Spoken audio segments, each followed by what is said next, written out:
Hello नमस्कार दोस्तों, मैं सोमपाल अपने सोमपाल मैथमेटिक्स चैनल पर आपका स्वागत करता हूं। तो आज हम लोग क्लास 10th की मैथ का चैप्टर नंबर 6 है त्रिभुज। ठीक है, तो आज इसके बारे में हम बेसिक समझेंगे इसका ओनली। चलिए वीडियो स्टार्ट करते हैं। हम समझते हैं कि त्रिभुज जो है हमारा 6 चैप्टर में है, तो उसमें आकृतियों को हम कैसे पहचानते हैं। ठीक है, तो हमने कक्षा 9th में क्या पढ़ा है? कक्षा 9th में हमने सर्वंकषम पढ़ चुके हैं कि जो हमारी आकृतियां होती हैं वो सर्वंकषम कब होती हैं। ठीक है, और इसमें जो हमारा कक्षा 10th में दे रखा है वो क्या दे रखा है? समरूप का पार्ट दे रखा है कि हमारी आकृतियां जो होती हैं वो समरूप कब होती हैं। तो देखते हैं। तो हम जानते हैं कि समरूप क्या होता है और सर्वंकषम क्या होता है। सर्वंकषम हमने समझ चुके हैं कक्षा 9th में। तो देखते हैं कि जो हमारा जैसे माउंट एवरेस्ट वगैरह है, कब हम इसको कैसे हमने इसकी दूरी नापी। अगर कोई पहाड़ वगैरह है हमारे, उनकी दूरियां जो नापते हैं उनको कैसे पहचाना वो कितने ऊंचे हैं। ठीक, तो वो सब हम समरूप की कंडीशन के द्वारा जानते हैं। तो पहले जानते हैं कि सर्वांगसम क्या होता है। सर्वांगसम जो होता है बिल्कुल इजी है।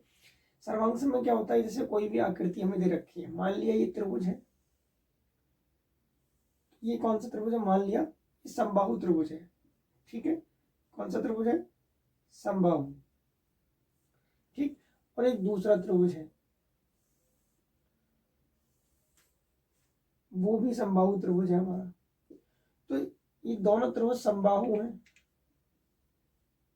और इनके कोण कितने का होता है? समबाहु का 60 डिग्री का।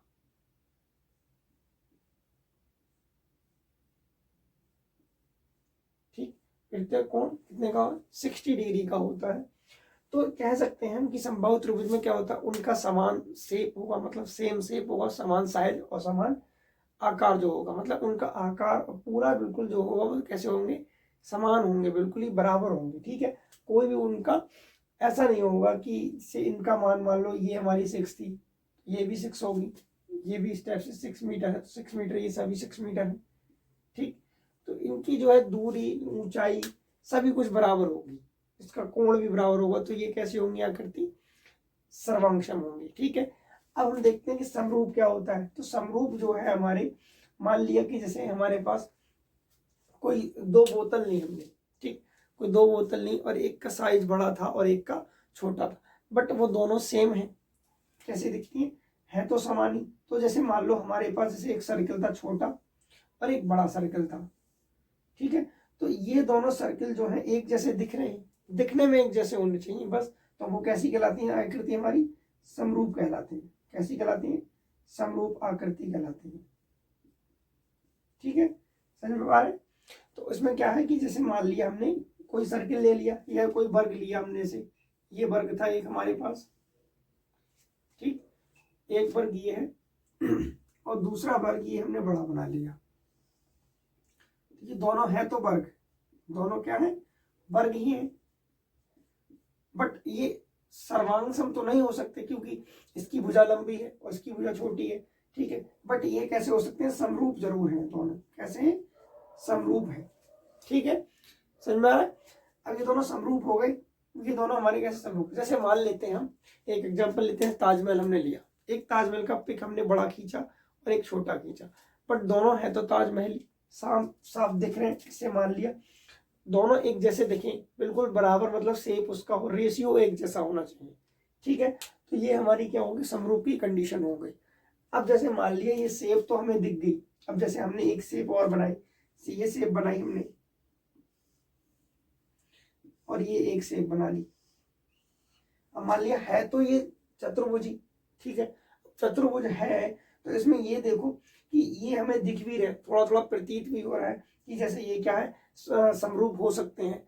बट इनको हमें क्लियरफाई करने के लिए, बिल्कुल क्लियर करने के लिए ये समरूप है या नहीं है, तो इसके लिए कुछ नियम बनाए गए। ठीक है, तो वो नियम क्या है, उन नियम को समझ लेते हैं कि हम पहचाने कैसे उसको, ये दोनों आकृति समरूप है या नहीं है। ठीक, तो देखते हैं पहली आकृति समरूप की कंडीशन होती है कि उनके कोण जो होने चाहिए। ठीक है, कोण कैसे होने चाहिए? कोण उनके समान होने चाहिए। ठीक है, समान कोण होने चाहिए।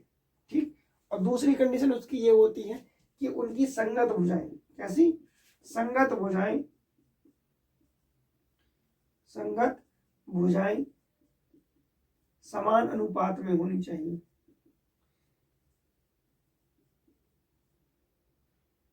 ठीक है, संगत भुजाएं कैसी होनी चाहिए? समान अनुपात में होनी चाहिए। तब वो हमारे जो कोई भी आकृति होगी वो आकृति क्या कहलाएगी? हमारी समरूप कहलाएगी। क्या कहलाएगी वो आकृति? यहाँ लिख लेते हैं, समरूप कहलाएगी। ठीक है, तो आकृति हमारी समरूप कहलाती है। ठीक, तो अब समझ में आया? आपको समझ में आया होगा।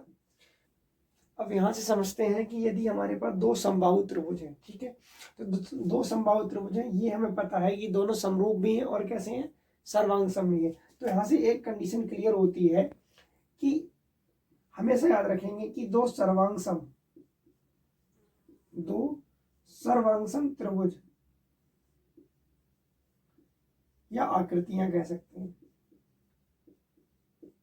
दो सर्वांगसम आकृतियां हमेशा समरूप तो होंगी। ठीक है, तो कह सकते हैं कि दो सर्वांगसम त्रिभुज या आकृतियां हमेशा समरूप होंगी, परंतु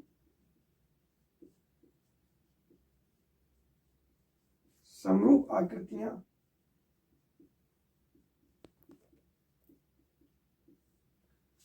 सर्वांगसम हो,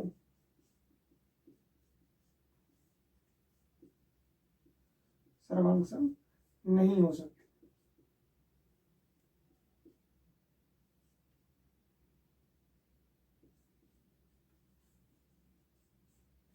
ठीक है, तो कह सकते हैं कि दो सर्वांगसम त्रिभुज जो होंगे, आकृति होंगी, वो समरूप तो हो सकती हैं, परंतु दो समरूप आकृति जो हो वो सर्वांगसम हमेशा नहीं होंगी, बाई चांस हो सकती हैं। जैसे यहाँ पे है, जैसे समबाहु त्रिभुज है दोनों, तो वो सर्वांगसम भी है और कैसे हैं? समरूप भी है।